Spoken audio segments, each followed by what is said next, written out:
사도행전 9장. 사울은 여전히 주님의 제자들을 죽이겠다는 생각으로 그들을 위협하고 있었습니다. 그는 대제사장에게 가서 다마스커스의 여러 회당에 보내는 편지를 써달라고 했습니다. 남자든 여자든 그 도를 따르는 사람이 있으면 닥치는 대로 붙잡아서 예루살렘으로 끌고 오려는 것이 그의 생각이었습니다. 사울이 길을 떠나 다마스커스 가까이에 이르렀을 때였습니다. 갑자기 하늘로부터 밝은 빛이 사울을 둘러 비쳤습니다. 사울은 땅에 엎드렸습니다. 그때 사울아 사울아 네가 왜 나를 박해하느냐 하는 소리가 뚜렷이 들렸습니다. 사울은 주님은 누구십니까? 라고 물었습니다. 나는 네가 박해하는 예수다. 일어나 성으로 들어가거라. 네가 해야 할 일을 일러줄 사람이 있을 것이다.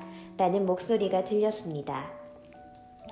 사울과 함께 길을 가던 사람들은 무슨 소리가 나는 것 같은데 아무것도 보이지 않으므로 깜짝 놀라 말도 못하고 가만히 서 있었습니다. 사울은 땅에서 일어나 눈을 떴으나 아무것도 볼 수 없었습니다. 그래서 사울과 함께 있던 사람들이 그의 손을 잡고 다마스커스로 데려갔습니다. 사울은 3일 동안 앞을 보지 못했으며 먹지도 마시지도 않았습니다. 다마스커스에 아나니아라는 어떤 제자가 살고 있었습니다. 주님께서 환상 중에 아나니아야 하고 부르셨습니다. 아나니아는 주님 제가 여기 있습니다 라고 대답했습니다. 주님께서 아나니아에게 말씀하셨습니다.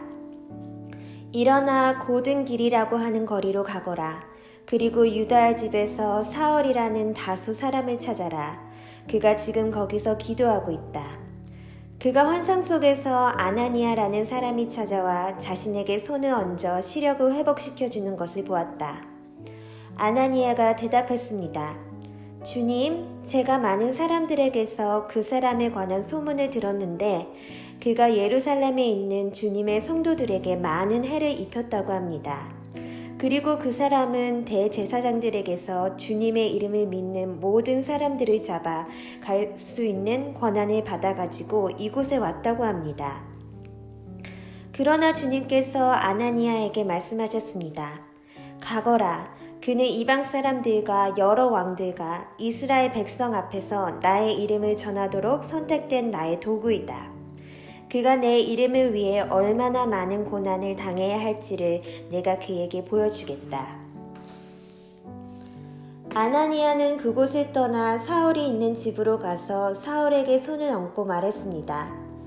사울 형제여, 그대가 이리로 오는 길에 나타나셨던 주 예수님께서 나를 보내셨습니다. 예수님께서 나를 보내신 것은 그대의 시력을 다시 회복하고 성령으로 충만하게 하려는 것입니다. 그러자 곧 사울의 눈에서 비늘 같은 것이 떨어져 나가고 사울은 다시 보게 되었습니다. 사울은 일어나 세례를 받았습니다. 그는 음식을 먹고 기운을 되찾았습니다. 사울은 며칠 동안 다마스커스에 있는 제자들과 함께 지냈습니다. 그는 곧바로 회당에서 예수님은 하나님의 아들이다 라고 선포하기 시작했습니다. 사울의 설교를 들은 사람들은 놀라서 물었습니다. 이 사람은 예루살렘에서 예수님을 믿던 사람들을 닥치는 대로 죽이던 사람이 아닙니까? 그가 이곳에 온 것도 제자들을 붙잡아서 대제사장들에게 넘겨주려는 것이 아니었습니까? 그러나 사울은 더욱 힘을 얻어 예수님이 그리스도인 것을 증명하므로 다마스커에 사는 유대인들은 당황스러워했습니다. 여러 날이 지난 뒤 유대인들은 사울을 죽이기로 모의하였습니다. 그러나 사울은 그들의 계획을 알게 되었습니다. 그들은 사울을 죽이려고 밤낮으로 성문을 철저히 지켰습니다. 어느 날 밤 사울의 제자들이 강주리에 사울을 담아 성벽에 난 구멍을 통해 그를 성 밖으로 달아내렸습니다. 사울은 예루살렘으로 가서 그곳의 제자들과 어울리려 했으나 그들은 사울이 제자가 되었다는 사실을 믿지 못하고 모두 사울을 두려워했습니다. 하지만 바나바는 사울을 데리고 사도들에게로 갔습니다. 바나바는 사도들에게 사울이 길에서 주님을 본 것과 주님께서 사울에게 하신 말씀과 사울이 다마스커스에서 담대하게 예수님의 이름을 전한 일을 이야기해 주었습니다. 이렇게 해서 사울은 제자들과 함께 지내게 되었습니다. 그는 예루살렘을 자유롭게 다니면서 주 예수님의 이름을 담대하게 전했습니다. 사울은 그리스 말을 하는 유대인들과 이야기도 하고 논쟁을 벌이기도 하였으나 그들은 사울을 죽이려고 했습니다. 형제들이 이 사실을 알고 사울을 가이사랴로 데려갔다가 다시 다소로 보냈습니다. 그러는 동안 유대와 갈릴리와 사마리아에 있는 교회들이 평화를 되찾았으며 터전을 든든하게 잡았습니다. 교회는 주님을 두려워하며 성령의 위로를 받아 믿는 사람들의 수가 점점 늘어났습니다. 베드로가 여러 지방을 두루 다니다가 루다에 사는 성도들에게까지 가게 되었습니다. 거기서 베드로는 애니야라는 사람을 만났습니다. 애니야는 중풍에 걸려 8년 동안 일어나지 못하고 누워 지내던 사람이었습니다.